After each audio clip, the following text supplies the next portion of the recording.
Hello students. बच्चों, आज मैं आपको अमोनिया और वाटर मॉलिक्यूल में जो बॉन्ड एंगल होता है उसके बीच में डिफरेंसेस क्यों होते हैं ये मैं आपको बताऊंगा। अमोनिया मॉलिक्यूल में जो स्ट्रक्चर आप देखेंगे तो नाइट्रोजन पे एक लोन पेयर होता है और अमोनिया मॉलिक्यूल में दो बॉन्ड पेयर्स होते हैं। लेकिन वाटर मॉलिक्यूल में दो लोन पेयर ऑक्सीजन पे होता है और यहाँ पे दो बॉन्ड पेयर्स होते हैं। तो इनके स्ट्रक्चर की वजह से और जो बॉन्ड पेयर और लोन पेयर के बीच में जो रिपल्सन फोर्स होता है उसकी वजह से इनके स्ट्रक्चर में डिफरेंसेस पाए जाते हैं। Although geometries of the ammonia and water molecules are distorted tetrahedral, bond angle in water is less than that of the ammonia. इसके आंसर को मैं आपको दिखाऊं कि इसमें आंसर जो है वो पढ़ के एक बार सुना दो, फिर मैं आपको एक्सप्लेन भी करूंगा इसको फिगर के साथ। Central atom nitrogen in ammonia is having one lone pair and is having three bond pairs.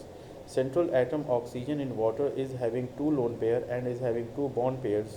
Thus, these two lone pairs on oxygen atom in water molecule repels the two bond pairs, and this repulsion is between lone pair and a bond pair on oxygen atom of the water is stronger than the repulsion in between lone pair and bond pair on nitrogen atom of ammonia. Thus, the bond angle in water is less than ammonia even though they are having distorted tetrahedral. अब इसके structure को मैं आपको दिखा करके इसके structure को मैं आप यहाँ पे बच्चों इस स्ट्रक्चर को आप देखिए कि हाइड्रोजन के बीच में जो बॉन्ड एंगल है वो कम हो जाता है हाइड्रोजन के बीच में जो बॉन्ड एंगल है उससे। ये सीधी तरीके से यहाँ पे आप देखिए कि ऑक्सीजन पे दो लोन पेयर्स हैं और यहाँ पे दो बॉन्ड पेयर्स हैं। इस वजह से यहाँ पे रिपल्सन दो लोन पेयर होने की वजह से लोन पेयर और बॉन्ड पेयर के बीच में रिपल्सन ज़्यादा है।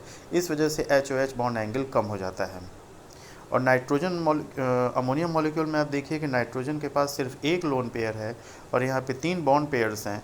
इस वजह से यहाँ पे HNH जो बॉन्ड एंगल है वो ज़्यादा होता है HOH बॉन्ड एंगल से।